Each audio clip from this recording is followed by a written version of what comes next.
Hi hello friends, ನಮಸ್ತೆ. Welcome back to sisters food junction. ನಾನು ಇವತ್ತಿನ ವಿಡಿಯೋದಲ್ಲಿ ತುಂಬಾ ಹೆಲ್ದಿ ಆಗಿರುವಂಥ ಯೂನಿಕ್ ರೆಸಿಪಿ ತೋರಿಸ್ಕೊಡ್ತಾ ಇದ್ದೀನಿ. ಅದು ಯಾವುದಪ್ಪ ಅಂದರೆ ರಾಗಿ ಉಪ್ಪಿಟ್ಟು. ಈ ರಾಗಿ ಉಪ್ಪಿಟ್ಟನ್ನ ಒಂದು ಸರಿ ಮಾಡಿದ್ರೆ ನಾವು ಪದೇ ಪದೇ ಮಾಡ್ತಾ ಇರ್ತೀವಿ. ಅಷ್ಟು ರುಚಿಯಾಗಿರುತ್ತೆ ಮತ್ತು ತುಂಬ ಡಿಫ್ರೆಂಟ್ ಆಗಿರುತ್ತೆ. ಯಾವ ರೀತಿ ಮಾಡೋದು ಅಂತ ನೋಡೋಣ.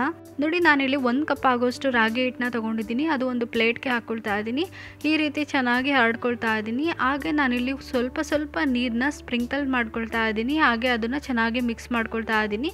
ಇದೇ ರೀತಿ ನೀವು ಪ್ರೋಸೆಸ್ನ ರಿಪೀಟ್ ಮಾಡ್ತಾ ಹೋಗಬೇಕು. ನೀರನ್ನ ಚಿಮ್ಮಿಸ್ಕೋಬೇಕು, ಹಿಟ್ಟನ್ನ ಚೆನ್ನಾಗಿ ಕಲಿಸ್ಬೇಕು. ಇದನ್ನು ನಾವು ಅರೋಲೆತ್ತೋದು ಅಂತ ಕರಿತೀವಿ. ಈ ರೀತಿ ಮಾಡೋದ್ರಿಂದ ಲಾಸ್ಟಿಗೆ ನೋಡಿ ಈ ರೀತಿ ಹಿಟ್ಟಾಗುತ್ತೆ. ಈ ಕನ್ಸಿಸ್ಟೆನ್ಸಿಲಿ ನಾವು ನೀರು ಹಾಕೋದನ್ನ ನಿಲ್ಲಿಸ್ಕೋಬೇಕು. ಹಿಟ್ಟು ರೆಡಿ ಆಗಿದೆ. ಇವಾಗ ಹಿಟ್ಟು ಕಂಪ್ಲೀಟಾಗಿ ರೆಡಿ ಆಗಿದೆ. ನಾನಿಲ್ಲಿ ಇದನ್ನು ಒಂದು ಪಾತ್ರೆನ ಬಾರ್ಲಾಕ್ಬಿಟ್ಟು ಒಂದು 10 ನಿಮಿಷ ಸೈಡಲ್ಲಿ ಇಟ್ಕೊಳ್ತಾ ಇದ್ದೀನಿ. ಯಾಕೆಂದರೆ ಇದರಲ್ಲಿರೋ ತೇವಾಂಶ ಎಲ್ಲ ಹೋಗಬಾರ್ದು ಅಂತ, ಹಿಟ್ಟು ಡ್ರೈ ಆಗಬಾರ್ದು ಅಂತ. ನಾವು ಒಗ್ಗರಣೆ ಹಾಕ್ಕೊಳ್ಳೋವರೆಗೂ ಇದು ಮುಚ್ಚಿಟ್ರೆ ಚೆನ್ನಾಗಿ ನೆನೆಯುತ್ತೆ. ನಾನಿಲ್ಲಿ ಒಗ್ಗರಣೆ ಮಾಡ್ಕೊಳ್ಳೋಕ್ಕೋಸ್ಕರ ಒಂದು ಪ್ಯಾನ್ ಇಟ್ಕೊಂಡಿದ್ದೀನಿ. ಅದಕ್ಕೆ ಒಂದು 6 ಟೇಬಲ್ ಸ್ಪೂನ್ ಆಗೋಷ್ಟು ಎಣ್ಣೆ ಹಾಕ್ಕೊಂಡಿದ್ದೀನಿ. ನಾರ್ಮಲ್ ತಿಂಡಿಗಿಂತ ಜಾಸ್ತಿ ಎಣ್ಣೆ ಹಾಕ್ಕೋಬೇಕಾಗುತ್ತೆ ಇದಕ್ಕೆ. ಎಣ್ಣೆ ಕಾದ್ಮೇಲೆ ಇದಕ್ಕೆ ಸಾಸಿವೆ, ಜೀರಿಗೆ, ಕಡಲೆಬೇಳೆ, ಕರಿಬೇವು, ಒಂದು 2 ಹಸಿಮೆಣ್ಸಿನ್ಕಾಯಿನ ಕಟ್ ಮಾಡಿಬಿಟ್ಟು ಹಾಕ್ಕೊಳ್ತಾ ಇದ್ದೀನಿ. ಹಾಗೆ ಚೆನ್ನಾಗಿ ಮಿಕ್ಸ್ ಮಾಡ್ಕೊಳ್ತಾ ಇದ್ದೀನಿ. ಒಂದು 3 ಈರುಳ್ಳಿನ ಚಿಕ್ಕದಾಗಿ ಕಟ್ ಮಾಡಿಬಿಟ್ಟು ಸೇರಿಸ್ಕೊಂಡು ಒಂದು 2 ಮಿನಿಟ್ಸು ಮೀಡಿಯಮ್ ಫ್ಲೇಮ್ನಲ್ಲೇ ಬಾಡಿಸ್ಕೊಳ್ತಾ ಇದ್ದೀನಿ. ನೋಡಿ, ಆನಿಯನ್ ಎಲ್ಲ ಸಾಫ್ಟ್ ಆಗಿದೆ.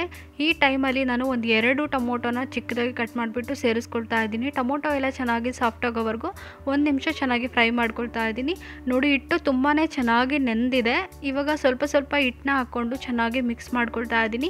ನಾವು ರಾಗಿ ಹಿಟ್ಟನ್ನ ಕಲಿಸ್ಕೋಬೇಕಾದ್ರೆ ತುಂಬ ಚೆನ್ನಾಗಿ ಕಲಿಸ್ಕೋಬೇಕು. ತುಂಬ ಗಟ್ಟಿಗೆ ಮುದ್ದೆ ಥರ ಕಲಿಸ್ಕೋಬಾರ್ದು. ನಾನು ತೋರಿಸಿರೋ ಥರ ಹಿಟ್ಟನ್ನ ಕಲಿಸ್ಕೊಂಡ್ರೆ ರಾಗಿ ಉಪ್ಪಿಟ್ಟು ತುಂಬಾ ರುಚಿಯಾಗಿ ಬರುತ್ತೆ.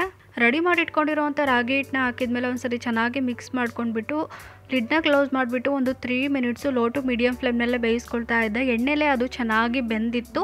ಇನ್ನೂ ಸ್ವಲ್ಪ ಬೇಯಬೇಕು ಅನ್ನಿಸ್ತಾ ಇದೆ. ಅದಕ್ಕೋಸ್ಕರ ನಾನು ಸ್ವಲ್ಪ ನೀರನ್ನ ಚಿಮ್ಮಿಸ್ಕೊಂಡು ಚೆನ್ನಾಗಿ ಮಿಕ್ಸ್ ಮಾಡ್ಕೊಳ್ತಾ ಇದ್ದೀನಿ. ಹಾಗೆ ಲೋ ಟು ಮೀಡಿಯಮ್ ಫ್ಲೇಮಲ್ಲಿ ಒಂದು 10 ಮಿನಿಟ್ಸು ಬೇಯಿಸ್ಕೋಬೇಕು.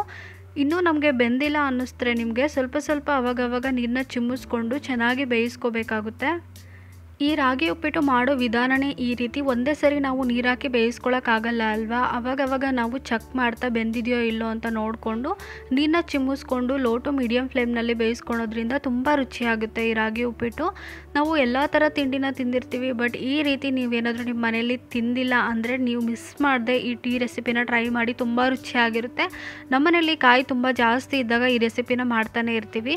ನೋಡಿ, ಇವಾಗ ಇದು ಕಂಪ್ಲೀಟಾಗಿ ಬೆಂದಿದೆ. ಹೇಗೆ ಗೊತ್ತಾಗುತ್ತೆ ಅಂದರೆ, ನಾನು ಇದನ್ನು ಮುಟ್ಟು ನೋಡಿದಾಗ ಯಾವುದೇ ರೀತಿ ಹಿಟ್ಟು ಬಿಸಿ ಅಂತ ಇಲ್ಲ, ತುಂಬ ಗಟ್ಟಿಯಾಗಿ ಬರ್ತಾ ಇದೆ. ಈ ಸ್ಟೇಜಲ್ಲಿ ನಾವು ರಾಗಿ ಉಪ್ಪಿಟ್ಟು ರೆಡಿ ಆಗಿದೆ ಅಂತ ತಿಳ್ಕೊಬೋದು. ನಾನಿಲ್ಲಿ 1 ಕಪ್ಪು ರಾಗಿ ಹಿಟ್ಟು ತೊಗೊಂಡಿರೋದ್ರಿಂದ 1 ಕಪ್ ಆಗೋಷ್ಟು ಹಸಿಕಾಯಿ ತುರಿನ ಹಾಕ್ಕೊಳ್ತಾ ಇದ್ದೀನಿ. ಹಾಗೆ ಮೇಲ್ಗಡೆ ಉಪ್ಪನ್ನ ಹಾಕ್ಕೊಂಡು ಲೋ ಟು ಮೀಡಿಯಮ್ ಫ್ಲೇಮ್ನಲ್ಲೇ ಒಂದು 3 ಮಿನಿಟ್ಸು ಚೆನ್ನಾಗಿ ಬೇಯಿಸ್ಕೊಳ್ತಾ ಇದ್ದೀನಿ. ಯಾಕೆಂದರೆ ಹಸಿಕಾಯಿ ಹಾಕಿರೋದ್ರಿಂದ ಒಂದು ಸ್ವಲ್ಪ ಚೆನ್ನಾಗಿ ಬಿಸಿ ಮಾಡ್ಕೋಬೇಕಾಗುತ್ತೆ. ಲಾಸ್ಟಿಗೆ ನಾನಿಲ್ಲಿ ಸ್ಟವ್ನ ಆಫ್ ಮಾಡ್ಕೊಳ್ತಾ ಇದ್ದೀನಿ. ಹಾಗೆ ಕೊತ್ತಂಬರಿ ಸೊಪ್ಪನ್ನ ಹಾಕ್ಕೊಂಡು ಮಿಕ್ಸ್ ಮಾಡ್ಕೊಳ್ತಾ ಇದ್ದೀನಿ. ಹಾಗೆ ಲಾಸ್ಟಿಗೆ 1 ಟೇಬಲ್ ಸ್ಪೂನ್ ಆಗೋಷ್ಟು ನಿಂಬೆಹಣ್ಣಿನ ರಸ ಹಾಕ್ಕೊಳ್ತಾ ಇದ್ದೀನಿ. ಈಗ ಒಂದ್ಸರಿ ಚೆನ್ನಾಗಿ ಎಲ್ಲ ಮಿಕ್ಸ್ ಮಾಡಿಕೊಂಡ್ರೆ ತುಂಬಾ ರುಚಿಯಾಗಿರುವಂಥ ಹೆಲ್ದಿ ಆಗಿರುವಂಥ ರಾಗಿ ಉಪ್ಪಿಟ್ಟು ರೆಡಿ ಆಗುತ್ತೆ.